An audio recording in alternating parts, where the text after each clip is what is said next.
बहुत समय पहले एक छोटे से गांव में मोहन नाम का गरीब आदमी रहता था। उसके पास ना धन था ना बड़ा घर, लेकिन उसके दिल में भगवान शिव के लिए अटूट भक्ति थी। मोहन रोज सुबह सूरज निकलने से पहले उठ जाता। वह नदी तक कई किलोमीटर पैदल जाता, एक छोटी सी लोटी में पानी भरता और जंगल के किनारे बने पुराने शिव मंदिर में जाकर शिवलिंग पर जल चढ़ाता। वह हमेशा एक ही बात कहता, भोलेनाथ, मेरे पास देने के लिए कुछ नहीं है, बस आपकी सच्ची भक्ति है। मंदिर बहुत पुराना था, वहाँ ज़्यादा लोग नहीं आते थे, लेकिन मोहन कभी एक दिन भी पूजा करना नहीं छोड़ता था। गांव के कुछ लोग उसका मजाक उड़ाते थे। वे कहते, अरे मोहन, इतनी पूजा करके तुझे क्या मिलेगा? भगवान ने तुझे दिया ही क्या है? मोहन बस मुस्कुरा देता और कहता, भगवान देर से देते हैं, लेकिन सही समय पर देते हैं। समय बीतता गया। एक साल गांव में भयंकर सूखा पड़ गया। खेत सूख गए, कुएं खाली हो गए, जानवर प्यास से तड़पने लगे। गांव में हाहाकार मच गया। लोग डर गए। अब वही लोग बड़े बड़े यज्ञ और पूजा करने लगे जो लोग पहले भगवान को भूल चुके थे। लेकिन कई दिनों तक बारिश नहीं हुई।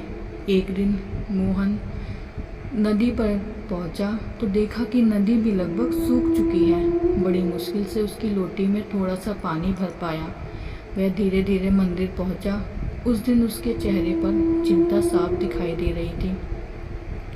उसने शिवलिंग के सामने बैठकर कहा, भोलेनाथ, यह मेरे पास आखिरी पानी है। अगर इसे मैं घर ले जाऊं तो मेरा परिवार एक दिन और जी सकता है, लेकिन अगर आपको इसको चढ़ाऊं तो शायद पूरा गांव बच जाए। कुछ पल के लिए मोहन की आंखों में आंसू आ गए। फिर उसने मुस्कुराकर कहा, मेरे परिवार का ध्यान आप रख लेना प्रभु।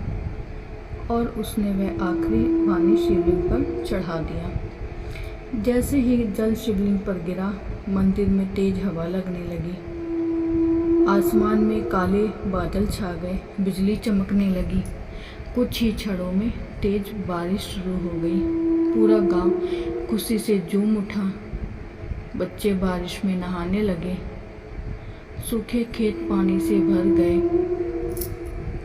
गांव वाले समझ गए कि भगवान को दिखावा नहीं, सच्चे भक्ति की पसंद है।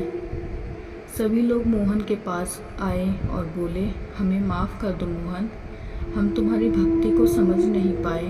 मोहन ने हाथ जोड़कर कहा, मुझे नहीं, भगवान को धन्यवाद कहो। उस दिन के बाद गांव में फिर कभी पानी की कमी नहीं हुई और मोहन वह पहले की तरह हर सुबह मंदिर जाता, बिना किसी घमंड के, सिर्फ अपने भोलेनाथ का नाम लेकर। इस कहानी से यह